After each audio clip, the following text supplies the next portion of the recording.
Welcome to the top 10 Starfield mods of the week, episode 1. In this video, I will be showing you 10 awesome mods, but before we do take a look at them, make sure you do subscribe to this channel so you won't miss any future episodes in this series and any future Starfield mod videos. The game has only been out in early access for a couple of days, but that has not stopped the community creating over 300 mods for other players to enjoy. It was pretty hard narrowing down the first steps made in modding to just 10, and this is just the beginning. I'm sure you can appreciate that you may not agree with my top 10 given that there are over 300 mods, but with that out of the way, let's now take a look at my top 10 picks for this week. Kicking off the top 10 countdown in 10th place this week, we have the Underlaid Launching mod from FSR2 This mod removes the warning and notices screen along with the Bethesda logo and just gets you straight into the menu. However, the game still has to compile shaders, so you only save around 2 seconds based on my testing. The game still actually has to load stuff in the background, so it's just good to get straight into the game, I suppose. It does shave a couple of seconds having to wait for the intro notices screen to happen, but you can just get straight in, pick your save. I do like this. You may get more than 2 seconds shaved off, but that's just based on my experience. In 9th place, I have the 120 FPS Smooth UI mod from Fuzzles, and this mod is really good for me because I'm one of those players that loves high frame rates, and when I see something that's 30 or even 60 in some cases, I don't like it whatsoever, and the UI in this game is locked to 30, which in some cases I don't mind. It goes with the aesthetic of this game, but in other parts I really detest it. But this mod just straight up completely wipes that 30 FPS lock and allows it to run at 120 frames per second.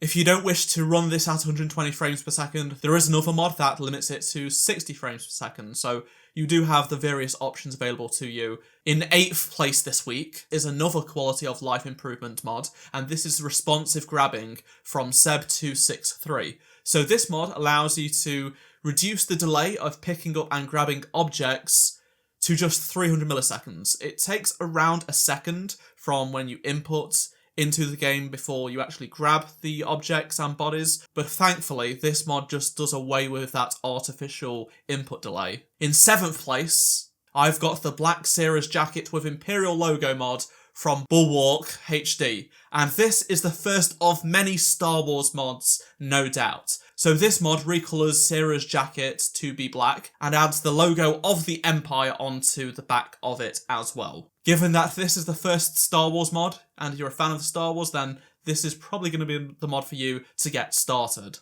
In 6th place this week is the Enhanced Player Health Bar mod by Silver Ease Reedies, and I really do like this one.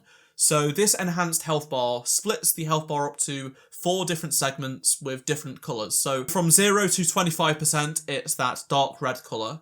Then from 25% to 50 we've got that orange colour. And then from 50 to 75% we have the yellow that's used in the branding of the game.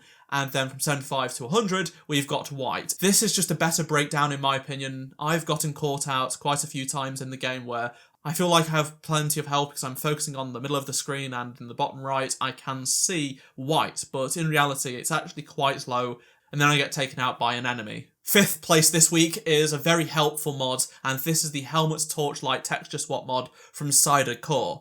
So in my opinion, when I first checked out the flashlight in the game, I found it to be extremely weak, especially in really dark tunnels. But with this mod, that issue goes away. It's much brighter, it's just far better in my opinion. It allows you to see a lot better in the dark while still maintaining immersion. In 4th place this week, we have the in-game FOV Changer from Keanu Reeves. So this mod allows you to change the FOV in-game. There has been a bunch of FOV mods that have allowed you to change the field of view in the game because Bethesda decided to leave that out of the base game for some ridiculous reason. Whilst I did show you a method in a previous video how to change your field of view out of game, this mod allows you to change it inside of the game without needing to change a notepad document. You can now do it in-game using the console commands. This allows you to save time having to restart the game and seeing what FOV is right for you. In 3rd place this week, we have the Ship Builder Tweaks mod from Keanu Ruiz again, and this mod brings a bunch of changes that really make shipbuilding even better. So what it allows you to do is just have way more control when you're building ships. Zooming in and out is much faster, as well as panning and rotating speed has also been increased. You'll find the snapping distance has also been decreased, plus more floors have been made available. So the max to build up is 25 and down below is minus 25. This mod raises the ceiling to 50, so an extra 25 up top, and then down to minus 50, so overall 50 more levels to create whatever ship you really want. The runner-up for this top 5 mods of the week episode is the Better Hood mod from Kaomat. So this mod allows you to change some parts of the HUD if you wish to do so. For example, there is the smaller and moved location text and XP indicator.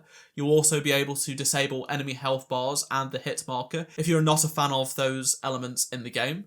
You're also able to have a dot crosshair that is not dynamic and lacks the bars for weapons. You can customise this mod with the various options available. For example, you may only just want the XP indicator hidden, you can do that, and so much more. And the winner of the first top 10 Starfield mods of the week episode is the FSR2 Bridge mod from Luke FZ. This mod allows you to use DLSS or XESS in the game as an upscaler instead of FSR2. The game only launched with FSR2, which is not good enough. We've seen time and time again that DLSS on Nvidia cards is just far superior. This mod has single-handedly made the game playable for a lot of players. For me personally, it doesn't actually improve that much compared to many other players. It's going to be a case-by-case basis, but from what I've seen, most people have seen big enough improvements to warrant them being happy with them installing the mod. As you can see, I'm only getting in and around 10 FPS improvements. You will trade some visual quality as well for this. It's not as sharp, there are some differences. In some cases, I'm fine not using it, but in others, the more demanding parts of the game, yeah, having it on is definitely helpful. If you are curious, I'm running a 5900X with a 3080. There are other mods that allow you to degrade the graphics quality for more performance, but the game shouldn't have to lose that amount of fidelity just to run on the game. Which mods were your favourite this week? Let me know down in the comment section below, and remember you can download each of these mods for yourself using the links in the description. If you did have a standout mod for this week, make sure you vote in the community tab poll on my channel page. Just head on over and vote for your favourite. Unfortunately, YouTube limits to just 4 pictures, so we can only do the top 4 for this vote, but I will reveal the results of this episode in next week's episode, so make sure you do subscribe for that. If you enjoy this video, please do drop a like to help support the channel and keep this series on its path through the stars. If you missed any of my previous videos, click on the playlist on screen right now, and I shall see you in my next video. Goodbye.